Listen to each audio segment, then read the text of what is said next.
আমি একটা গানকে এতবার শুনি so that I feel that I am singing the song. কন্যা কন্যা কন্যা রে বলবো মনের কথা শোনা রে। নুসরাত ফারিয়ার কথা বলছিলাম এবং কনাপুর কথা বলছিলাম। আমরা জানি তোমাদের মধ্যকার বন্ধুত্ব অ্যান্ড বন্ডিংটা কতটা স্ট্রং, কিন্তু এটা কি করে সম্ভব যে মাঝে মাঝে তুমি যখন কথা বলছো বা কনাপুর যখন কথা বলছে, মানে শুনে মনে হয় আচ্ছা কে কথা বলছে আসলে, কে গাইছে আসলে? এইটা লিপসিং এর কথা যেটা তুমি বললে, আমার মনে হয় লিপসিং করার যে art, it's a part of acting. তোমার এমন ভাবেই গানটাকে ধারণ করতে হবে সো দ্যাট ছোট ছোট মোমেন্টস গুলোকে তুমি দর্শকের সামনে তোমার ফেসিয়াল এক্সপ্রেশনের থ্রুতে রিপ্রেজেন্ট করতে পারো। সো ইউজুয়ালি আমাকে বাংলাদেশের মানুষ সব ধরনের গানে কম বেশি দেখেছে। This was even for me a little different song because I wanted to try. So কনাপি যখন গায়কিকা, কনাপি তো জানে যে ইটস লাইক আমি গাবো, সো আমি তোকে কনাপি ডাকি, আমি কপি রাখি।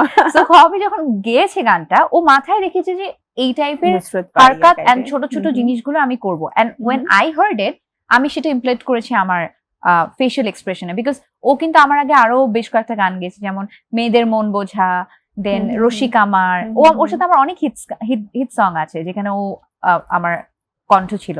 লাস্ট যেটি টাকা গান হলো সেটা এক্স্যাক্টলি। সো এই যে ছোট ছোট জিনিসগুলো, this is a tuning. And also আমি একটা গানকে এতবার শুনি so that I feel that I am singing the song. And আরেকটা ব্যাপার, নিশ্চয়ই কনাপু যখন ভয়েস দেয় বা রেকর্ডিং এ থাকে, অনেক সময় তোমার তার সাথে থাকা হয়েছে? না, ওরকম ভাবে কখনো থাকা হয়নি, কারণ আমরা আবার একজনের ক্রিয়েটিভ স্পেসে, সেটাতে আবার উই ডোন্ট ইন্টারভিন। যেরকম আমি যখন শুট করি, কনাপু মোস্টলি কিন্তু গানের শুটিং এ আসে না, সে হ্যাঁ কেমন হয়েছে, ভালো হয়েছে, okay, I have a confident Faria will nail it, and I know when কনাপু and Imran is doing something, I know they will just nail it. I think একটা গানের সময় কনাপুর ছিল, আমার আর ইমরানের একটা গান ছিল চ্যানেল আই এর জন্য, এ বাঁধন যাবে না ছিল, আমরা যে সেম নিয়ে দুইজন একটা ডুয়েট গান করেছিলাম, and that song was really loved by everyone. তখন কনাপু আমার সাথে ছিল, বিকজ আমি তো গান শিখিনি কখনো। সো আমি মাঝে মাঝে কনাপুকে বলি আমাকে স্কেল ঠিক করে দেওয়ার জন্য। So I take a lot of advice from her, like she takes advice from কি কাপড় পরবো, কি ধরনের কি করলে বেটার হবে। So it's a vice versa, we just complement each other a lot. আচ্ছা, কন্যা নিয়ে এত কথা হচ্ছে, আর সেই কন্যা আমার সামনে, আমরা যদি গান না শুনি তাহলে তো চলবেই না। তো কনাপু আসছে না, ওকে দিয়ে গাওয়াইছো? হ্যাঁ, ডেফিনেটলি। তাহলে আমি কেমন করে গাই বলো?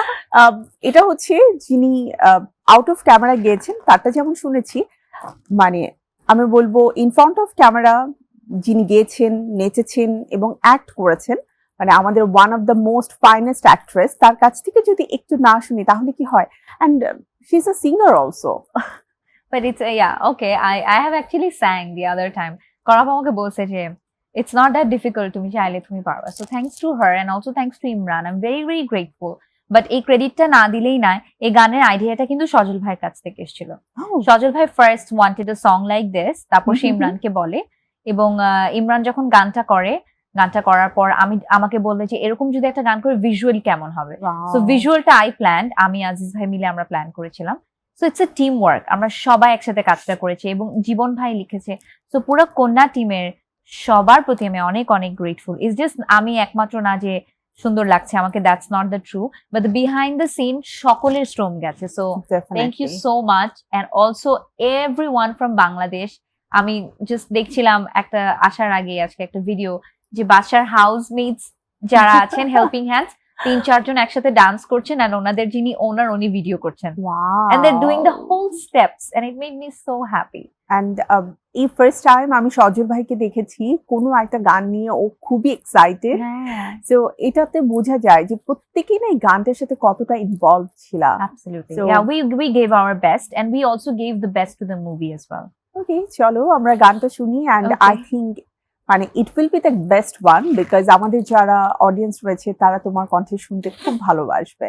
পথে পথে হাসি মেখে ফুলেরা ঘ্রাণ ছড়ালো, ওরে ওরে কুহুসুরে পাখিরা গান শোনালো, আমি ডুবেছি মায়ায় আকি যে করি হায়, গোপনে খুঁজি কারে, কন্যা কন্যা কন্যা বলবো মনের কথা শোনা রে, কন্যা কন্যা কন্যা রে, বইছে মনের কথা শোনা রে। লাস্ট লাইনটা আরেকবার গাই, দাঁড়াও আমাকে ইমরান মারবে।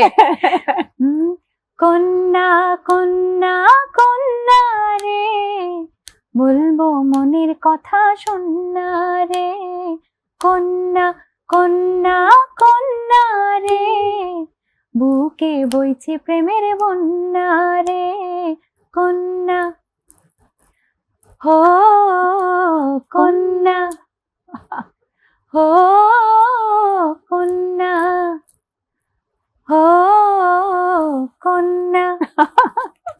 So sweet. Thank you. তোমাকে লাল শাড়িতে এত চমৎকার লাগছিল, এবং আমি সবাইকে বলছিলাম যে এটা শুধু আসলে ঈদের জন্য না, সামনে পয়লা বৈশাখ আছে, সো বৈশাখের জন্য এটা খুব চমৎকার একটা। আসলে গানটা যখন গান হয়ে আমরা গেল। শুট করছিলাম, আমরা we kept in our mind যে আমাদের বাঙালিদের সবচেয়ে 3টা ফেস্টিভ্যাল যেটা আমরা সেলিব্রেট করি, সেটা হচ্ছে পয়লা বৈশাখ, ফাল্গুন আর ভ্যালেন্টাইন্স ডে একসাথেই আসে, আর সাথে হচ্ছে গিয়ে Eid.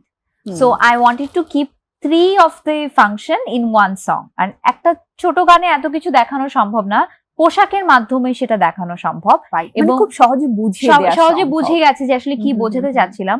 And also I have to thank my whole team, যারা আমার পার্সোনাল টিম। আমার আউটফিট করেছে আমার one of my closest friend Safia Sathi.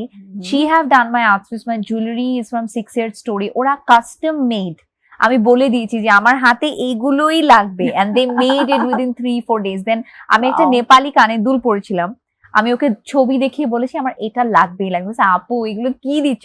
No, you have to do it. And I am really grateful to them যে ওরা এত সুন্দর করে আমার লুকটা এক্সিকিউট করেছে যে আমার কিছু করাই লাগেনি। আমি দাঁড়িয়েছি আর বোঝা গেছে এটা পয়লা বৈশাখ, এটা ফাল্গুন, এটা ঈদ।